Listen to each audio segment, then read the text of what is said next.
বিচারপতি মানিকের অবস্থা আশঙ্কাজনক। মারধরে তার শরীরে অতিরিক্ত রক্তক্ষরণ হয়েছে, একটি অন্ডকোষ ফেটে গেছে।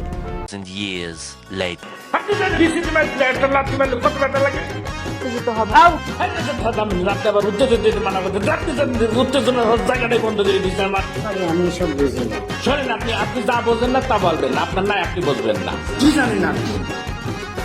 এটা একটা স্পর্শকাতর জায়গা, ওইখানে যদি কেউ একটু দুষ্টামি করে একটু টুকা দেয় তাই দম বন্ধ হয়ে যায়। ডান পাশে না বাম পাশে লেগেছে?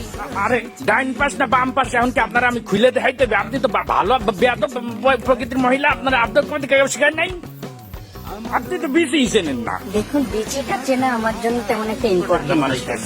তাহলে এত সময় আমার সঙ্গে বক বক করলেন কেন? আপনি মানুষের অঙ্গ প্রত্যঙ্গ সম্পর্কে পড়াশোনা করবেন, তাইলে আপনাকে শিক্ষিতই মনে করি না আমি।